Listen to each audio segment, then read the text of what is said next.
నాకు టైటిల్ ఇచ్చారు మా వాళ్ళు, తెలుసా మీకు? నాకు టైటిల్ ఇచ్చారు మా వాళ్ళు, దరిద్రుడిరా నువ్వు, దరిద్రుడా అని. నా తల్లి ఇన్ని లారీలు వస్తున్నాయి, ఒకటన్నా తగలట్లేదు ఇందిరా నీకంది. అంటే ఎంత విరక్తి చెందితే ఎలా అని ఉంటుంది చూడండి. అంటే సత్యపోయి తీడు అని అనుకున్న పరిస్థితి నాది. నిజంగా నేను అబద్ధం చెప్పట్లేదు. కానీ నా ప్రభు, నేను చావాలనుకోలే, నా కోసం సిలువలో చచ్చిపోయి తిరిగి లేచాడు. నాకు తెలియనప్పుడు, నేను లోకంలో ఉన్నప్పుడు 5 సార్లు నేను మాలేసుకున్నా. నేను విగ్రహారాధికుడిగా ఉన్నప్పుడు నేను 5 సార్లు మాలేసుకున్నా.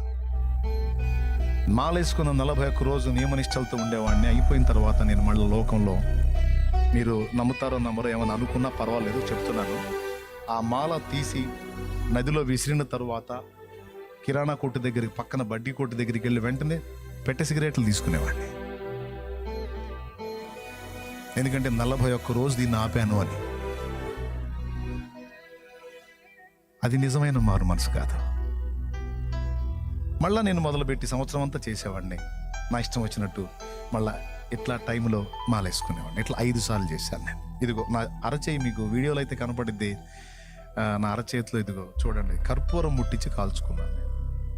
కర్పూరపు కణిక నేను మాలేసుకున్నప్పుడు మీకు నా వీడియోస్ మీకు నెట్లో ఉంటాయి, చూడొచ్చు. నా హ్యాండ్ కనపడినప్పుడు మీరు ఇక్కడ చూడండి. అంటే స్పూన్లు చెంచాలతో కాకుండా అరచేతిలో కర్పూరపు కణిక వేసుకొని ఇప్పు పెట్టుకొని కాల్చుకున్నాను నా చేతిని. అంటే నా భక్తికి దేవుడు మెచ్చి ప్రసన్నం అవుతాడేమో, ప్రత్యక్షం అవుతాడేమో అన్నది ఒక పిచ్చి ప్రయత్నం అన్నమాట. అది నేను మృతుల కోసం చేశాను. సజీవుడైతే నన్ను దర్శించేవాడు, కానీ మృతులు కదా.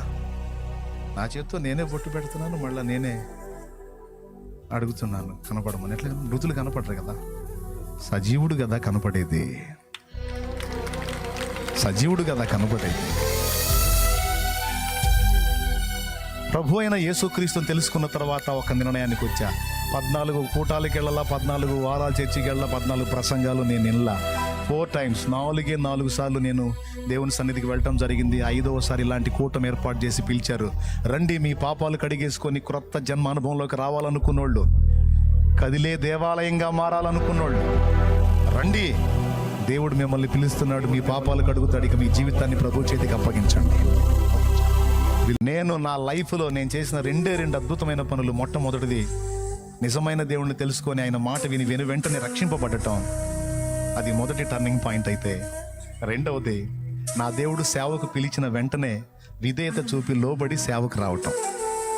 ఈ 2 నా లైఫ్లో ప్రధానమైన మలుపులు అని చెప్పొచ్చు.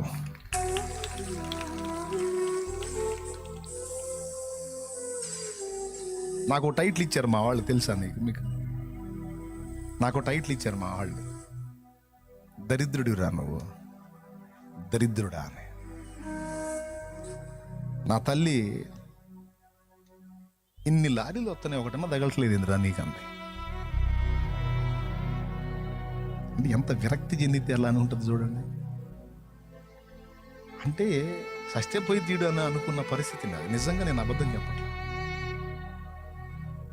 కానీ నా ప్రభు, నేను చావాలనుకోలే, నా కోసం సిలువలో చచ్చిపోయి తిరిగి లేచాడు.